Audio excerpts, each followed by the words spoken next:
गांव था।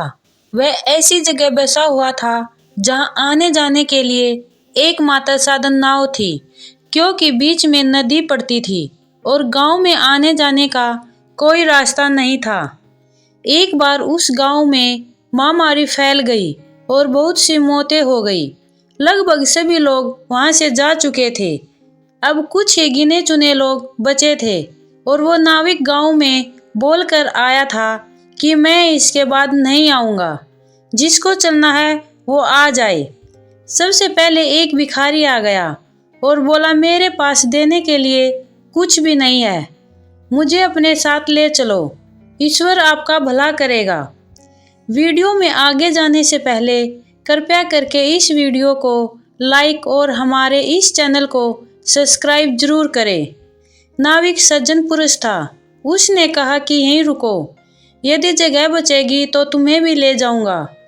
धीरे धीरे करके पूरी नाव भर गई, सिर्फ एक ही जगह बची। नाविक भिखारी को बोलने ही वाला था कि एक आवाज आई, रुको मैं भी आ रहा हूँ। यह आवाज उस गांव के जमींदार की थी, जिसका धन दौलत से लोभ और मोह देखकर उसका परिवार भी उसे छोड़कर जा चुका था। अब सवाल यह था कि कैसे लिया जाए। जमींदार ने नाविक से कहा, मेरे पास सोना चांदी है, मैं तुम्हें दे दूंगा। और भिखारी ने हाथ जोड़कर कहा कि भगवान के लिए मुझे ले चलो। नाविक समझ नहीं पा रहा था कि क्या करूं, तो उसने फैसला नाव में बैठे सभी लोगों पर छोड़ दिया और वो सब आपस में चर्चा करने लगे।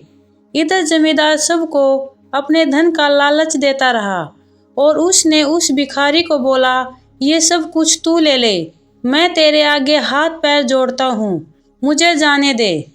तो भिखारी ने कहा, मुझे भी अपनी जान बहुत प्यारी है, अगर मेरी जिंदगी ही नहीं रहेगी तो मैं इस धन दौलत का क्या करूँगा, जीवन है तो जान है। तो सभी ने मिलकर ये फैसला लिया कि इस जमींदार ने आज तक हमेशा लूटा ही है, ब्याज पर ब्याज लगाकर हमारी जमीन अपने नाम कर ली और माना कि ये भिखारी हमसे हमेशा मांगता रहा, पर उसके बदले में इसने हमें खूब दुआएं दी और इस तरह भिखारी को साथ में ले लिया गया। बस यही फैसला है, ईश्वर भी वही हमारे साथ हमारे अंतिम समय में ऐसे ही न्याय करता है। वह सारे कर्मों का लेखा जोखा हमारे सामने रख देता है और फैसले उसी हिसाब से होते हैं। फिर रोना गिड़गिड़ाना काम नहीं आता। उस समय सिर्फ हमारे अच्छे कर्म ही हमें बचाते हैं और हमारा साथ देते हैं। इसलिए अभी भी वक्त है हमारे पास संभलने का और अच्छे कर्म करने का, बाद में कुछ नहीं होगा।